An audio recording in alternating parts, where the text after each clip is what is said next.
चालू कर देंगे।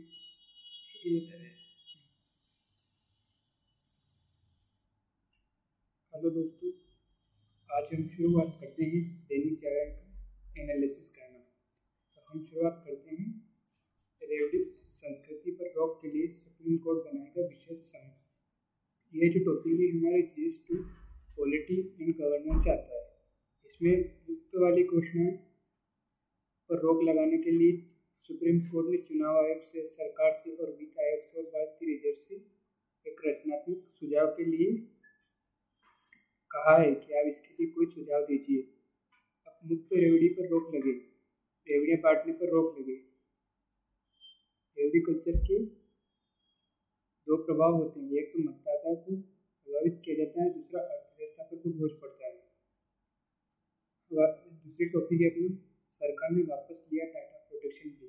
ये हमारे GS paper 2 polity and fundamental rights से, क्योंकि डाटा प्रोटेक्शन बिल है कहीं ना कहीं जो हमारे फंडामेंटल राइट्स से संबंधित है, क्योंकि जो मेटा कंपनियाँ है, सोशल मीडिया जो कंपनियाँ हैं, वो हमारे डाटा का इस्तेमाल सुरक्षित तरीके से किया जाए, ताकि वो जो डाटा स्टोर करती है, कहीं ना कहीं डाटा लोकलाइजेशन की बात है, वो इसी से जुड़ा ये विधेयक जो अभी रद्द किया है या आया है, आप इसे भी जरूर पढ़िए। अब दूसरा आता है अमेरिका स्पीकर के दौरे से बढ़ के चीन ने ताइवान पर कई प्रतिबंध। ये हमारे GS पेपर 2 अंतर्राष्ट्रीय संबंध से और भारत के हित को प्रभावित करने वाली नीतियाँ और रणनीति से।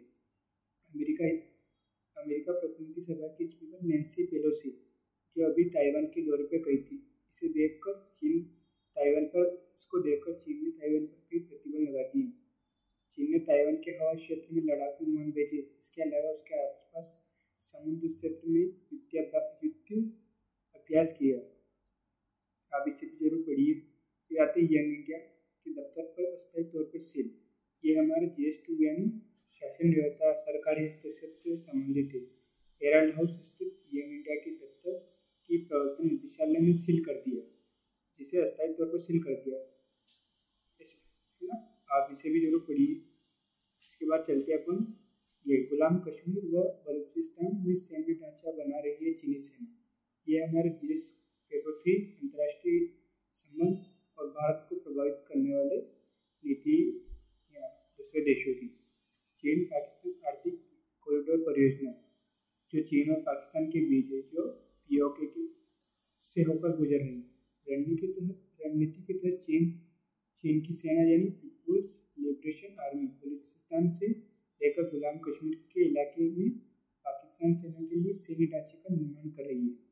रणनीति का मकसद CPEC के सारे ग्वादर बंदरगाह तक अपनी सीधी पहुंच सुनिश्चित करना है।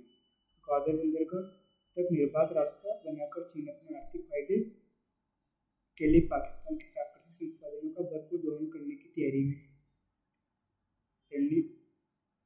CPEC और ये जो कूटनीति है, ये चीन की ऋण कूटनीति के तहत है।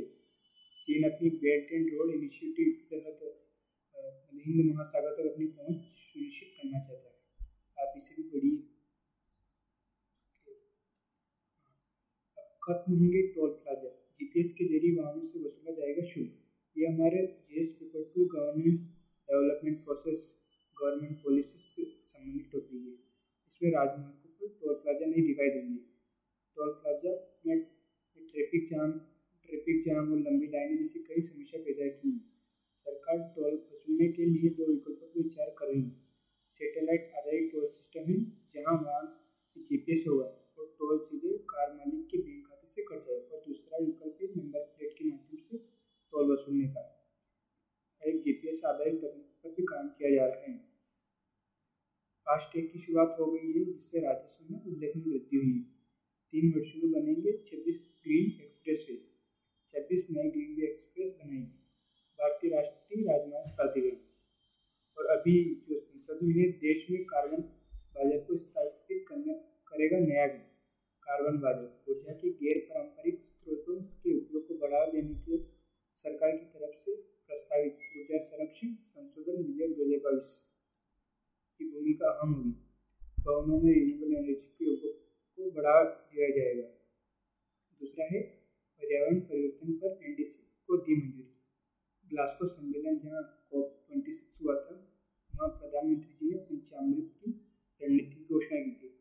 उन्नत जलवायु लक्ष्यों में शामिल करते हुए नवीनतम राष्ट्रीय स्तर पर निर्धारित योगदान यानी एनडीसी को मंजूरी दे दी गई। सकल जीडीपी के उत्सर्जन की तीव्रता को 45% तक कम करने और 2030 तक गैर जीवाश्म ईंधन आधारित ऊर्जा संसाधनों से लगभग 50% संचयी विद्युत शक्ति स्थापित क्षमता प्राप्त करने के लिए प्रतिबद्ध है। पूर्व औद्योगिक स्तर से ऊपर 2 डिग्री सेल्सियस तक वैश्विक तापमान वृद्धि को बनाए रखने को लक्ष्य को पूरा करना है। अब आते हैं ये GS2 यानी आधार अधिनियम के तहत होगा मतदाता सूची में प्रमाणीकरण। ये है देश सपोर्टिव गवर्नेंस। आधार के जरिए मतदाता सूची में मतदाताओं का प्रमाणीकरण आधार अधिनियम के प्रावधानों के तहत होगा। आधार अधिनियम आधार डाटा के दुरुपयोग और उसकी प्रोफाइलिंग की कोई घटना भारतीय विशिष्ट पहचान प्राधिकरण के संज्ञान में नहीं है। इंटरनेट मीडिया प्लेटफॉर्म पर प्रमुख विज्ञापनों के खिलाफ शिकायत करें। इंटरनेट मीडिया पर प्रमुख अवांछित विज्ञापनों के खिलाफ उपयोगकर्ताओं को कानून प्रवर्तन एजेंसियों से संपर्क करना चाहिए। अब आते हैं ये वाली सुरेश एन पटेल केंद्रीय सतर्कता आयुक्त नियुक्त। हमारे पॉलिटी GS2 से सुरेश एन पटेल को अभी केंद्रीय सतर्कता आयुक्त यानी CVC के रूप में अपनी शपथ ग्रहण की। राष्ट्रपति द्रौपदी मुर्मू जी ने शपथ दिलाई। केंद्रीय सतर्कता आयोग का नेतृत्व केंद्रीय सतर्कता आयुक्त करता है और इसमें 2 सतर्कता आयुक्त हो सकते हैं। प्रधानमंत्री की अध्यक्षता में 3 सदस्यीय चयन पैनल ने केंद्रीय सतर्कता आयुक्त और सतर्कता आयुक्त के संबंध में निर्णय लेने के लिए जुलाई में बैठक की। पैनल के अन्य 2 सदस्य केंद्रीय गृह मंत्री और लोकसभा में विपक्ष के नेता। पैनल के ने पटेल की नियुक्ति की मंजूरी दे दी थी।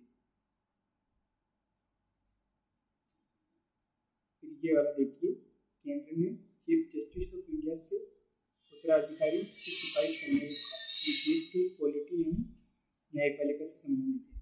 चीफ जस्टिस रमणा 26 अगस्त को सेवानिवृत्त होने वाले हैं। परंपरा के अनुसार चीफ जस्टिस ऑफ इंडिया अपने उत्तराधिकारी के रूप में सबसे वरिष्ठ वकील के नाम की सिफारिश करते हैं। मेमोरेंडम ऑफ प्रोसीजर के अनुसार कानून मंत्रालय से पत्र मिलने के बाद सेवानिवृत्त होने जा रहे चीफ जस्टिस ऑफ इंडिया उत्तराधिकारी के नाम की सिफारिश करने की प्रक्रिया शुरू करते हैं। यह वाला देखिए, GS3 से संबंधित है various security forces and their mandate. रक्षा मंत्री राजनाथ ने बढ़ाई AFMX की वित्तीय शक्तियाँ। सशस्त्र बल चिकित्सा सेवाओं की वित्तीय शक्तियों को बढ़ा दिया गया है। वित्तीय शक्तियों की बढ़ाने के उद्देश्य चिकित्सा जरूरतों को पूरा करना है। सभी स्तर पर त्वरित निर्णय दिए जा सकेंगे। सक्षम अधिकारी जरूरी चिकित्सीय साधु सामान को खरीद सकेंगे और इस इलाज में आ रही कठिनाइयों को आसानी से दूर किया जा सकेगा। तो चिकित्सा अधिकार अनुसूची 2022 को से संबंधित आदेश को मंजूरी दे दी गई।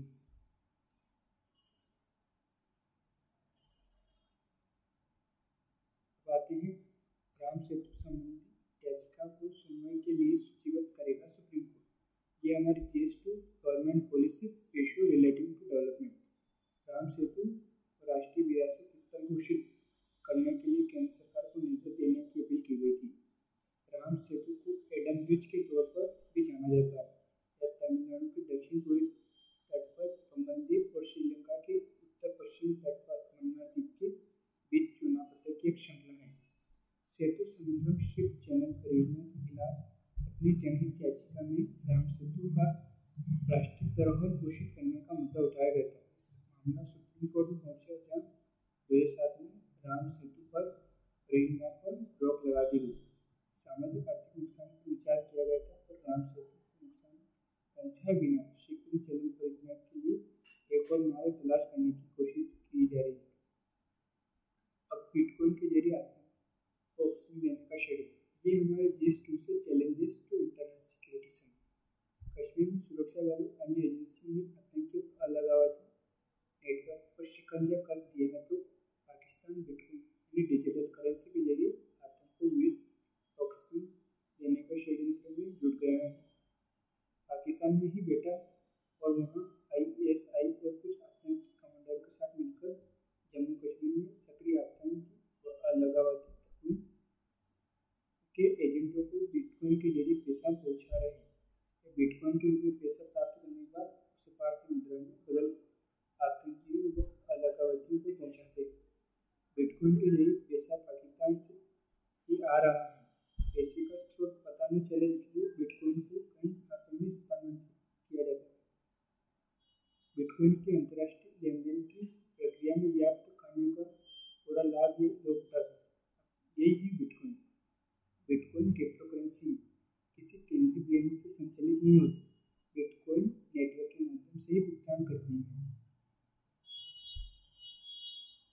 ये 17 विपक्षी पार्टियों ने PMLA कानून पर सुप्रीम कोर्ट के फैसले को खतरनाक बताया। ये GS two polity and constitutional bodies धन शोधन निवारण अधिनियम की संवैधानिक वैधता को लेकर विपक्षी दलों ने सुप्रीम कोर्ट से इस आदेश को लेकर समीक्षा करने के लिए कहा है। सरकार को अपने राजनीतिक विरोधियों के खिलाफ इसका अनियंत्रित दुरुपयोग करवाइए, ऐसा विपक्षी दलों का कहना है।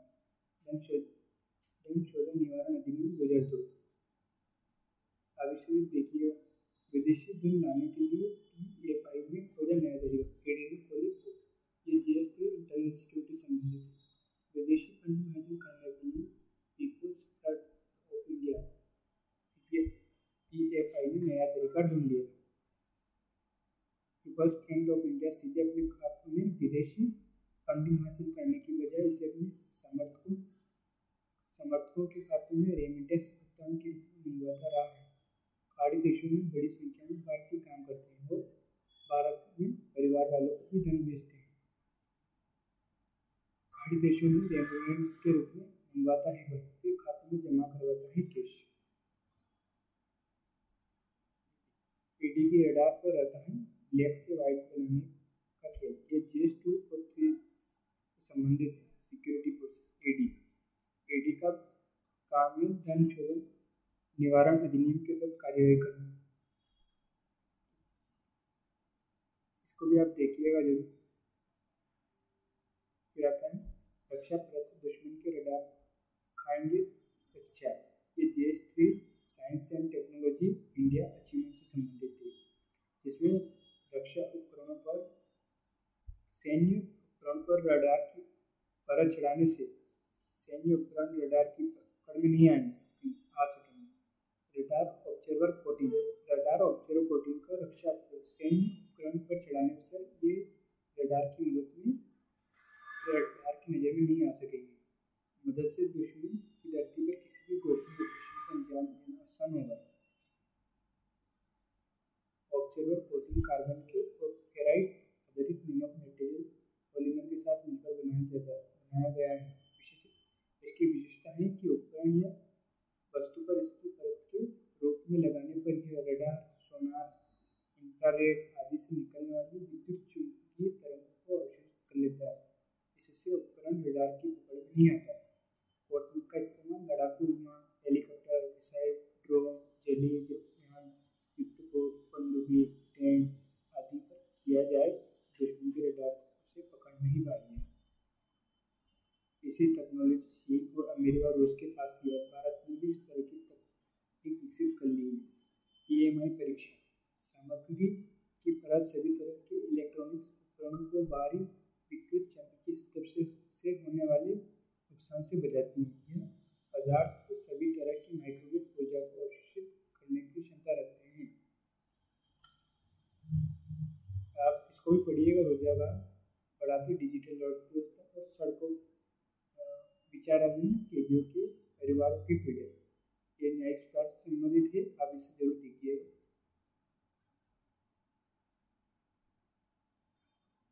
एक बार इस पर भी नजर घुमाइएगा। भारत विशिष्ट पहचान प्राधिकरण ऑनलाइन आधार नंबर के सत्यापन की सुविधा देता है। व्यक्ति मिनटों में भी आधार का सत्यापन करा सकता है। सत्यापन, चेहरे की पहचान यानी फेस रिकॉग्निशन, आधार का सत्यापन के लिए फिंगरप्रिंट, आंखों का ही इस्तेमाल होता था। पेंशन सत्यापन के लिए फेस रिकॉग्निशन को लागू किया गया। ये देखिएगा गन्ने का FRP यानी GS3 यानी इंडियन इकोनॉमी से अभी गन्ने की उचित और लाभकारी मूल्य इन FRP 305 रुपये प्रति क्विंटल घोषित कर दी गई है। आर्थिक मामलों की मंत्रिमंडल समिति CCEA ये फैसला लिया है। एक क्विंटल गन्ने में 10.25 किलो चीनी निकलती है तो किसान को 305 रुपये का फायदा होता है। अब आते हैं अनाज निर्यात की सहमति ने खोला यूक्रेन में युद्ध विराम का रास्ता। जर्मनी ये GS2 इंटरनेशनल रिलेशन और भारत पर अन्य देशों की नीतियों से पड़ने वाला प्रभाव। उत्तर अभी लेबनान के लिए अनाज लेकर रवाना यूक्रेनी जहाज तुर्की के बास्पोरस पर पहुंचा। उत्तर पश्चिमी तुर्की स्थित बास्पोरस स्ट्रेट में प्रवेश कर गया। यूक्रेन के ओडेसा पोर्ट से मक्का लेकर लीबिया के त्रिपोली पहुंच गया है। खालासका के बंदरगाहों पर परमाणु संयंत्र पूरी तरह। अंतर्राष्ट्रीय ऊर्जा एजेंसी के महानिदेशक राफेल ग्रोसी परमाणु युद्ध रूस की शक्तिशाली परमाणु शक्ति है। रूस एक शक्तिशाली परमाणु शक्ति है। वैश्विक तनाव बढ़ता जा रहा है इस युद्ध की वजह से। अप्रसार और हथियार नियंत्रण कार्यक्रम 50 साल पुरानी परमाणु अप्रसार संधि की समीक्षा। कहीं कहीं फिर से चर्चा बन गई है परमाणु अप्रसार संधि। इसे भी आप देखिएगा। ये तनाव प्रकरण में चीन ने की भारत को कसने की कोशिश, ये भी देखिएगा। प्रभावी और मजबूत कदम उठाएंगे। ताइवान की अपना हिस्सा चीन अब ताइवान को अपना हिस्सा मानता है और किसी दूसरे देश के प्रतिनिधि ताइपे की यात्रा को बढ़ाता है। अमेरिका चीन संग तनातनी के बीच अमेरिका ने इंडोनेशिया के साथ सैन्य अभ्यास शुरू किया। हिंद प्रशांत क्षेत्र में चीनी की बढ़ती गतिविधियों के बीच हो रहे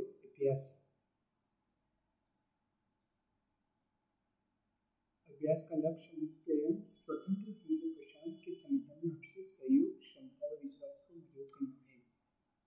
और ये आर्थिक संकट में सहयोगी बना भारत श्रीलंका ने जताया होगा कि GS2 अंतर्राष्ट्रीय संबंध भारत के पड़ोसी देश श्रीलंका के आर्थिक संकट में घिरे द्वीपीय देश की मदद के लिए भारत मंत्री नरेंद्र मोदी को आभार जताया है। ऋण पुनर्गठन योजना के तैयार होने अंतिम चरण में। IMF के साथ बेलआउट पैकेज को लेकर अगस्त में फिर से बातचीत शुरू हुई। ये भी देखिएगा। ये आपने and to end encryption E2EE के बारे में जरूर सुना होगा। खासकर जब आप मैसेजिंग या ईमेल सर्विस का उपयोग करते हैं तो सिक्योरिटी के मामले में इसका खूब प्रयोग होता है। आइए जानते हैं एंड टू एंड एनक्रिप्शन क्या है, कैसे कम्युनिकेशन सिक्योरिटी को मजबूत बनाता है। ये GS2 साइंस एंड टेक्नोलॉजी समिति थी। आपने एंड टू एंड एनक्रिप्शन यानी वाईफाई में जब व्हाट्सएप में जब आप मैसेज करते हैं तो आपने लिखा हुआ देखा हुआ एंड टू एंड एनक्रिप्शन यानी E2EE बड़ी टेक्नोलॉजी कंपनियों द्वारा उपयोग किए जाने वाले लोकप्रिय शब्द हैं। अब जानते हैं कि एंड टू एंड एनक्रिप्शन होता है। इंस्क्रिप्शन यानी पूछ लेकर नियमित टेक्स्ट कैरेक्टर को एक अपठनीय फॉर्मेट में कन्वर्ट करने के लिए एक एल्गोरिथम का उपयोग करने की एक प्रक्रिया है। यह प्रक्रिया डाटा को अपठनीय फॉर्मेट में बदलने के लिए एन्क्रिप्शन कुंजियों का उपयोग करती है ताकि केवल अधिकृत उपयोगकर्ता ही मैसेज को पढ़ सके। End to end encryption communication में मैसेज को एंड टू एंड पॉइंट से दूसरे एंड पॉइंट तक सुरक्षित करने की एक कदम आगे की प्रक्रिया है। एंड टू एंड एन्क्रिप्शन किसी तीसरे पक्ष को एक यूजर से डिवाइस या किसी अन्य डिवाइस से स्थानांतरित होने पर डाटा तक पहुंचने से रोकता है। कैसे काम करता है आप पढ़िएगा इसको। कम्युनिकेशन की सुरक्षा गोल्ड स्टैंडर्ड प्रदान करती है। एंड टू एंड एन्क्रिप्शन में सुरक्षा के पब्लिक प्राइवेट कीज पेयर से इनेबल होती है। मैसेज को केवल रिसीवर द्वारा ही पढ़ा जा सकता है।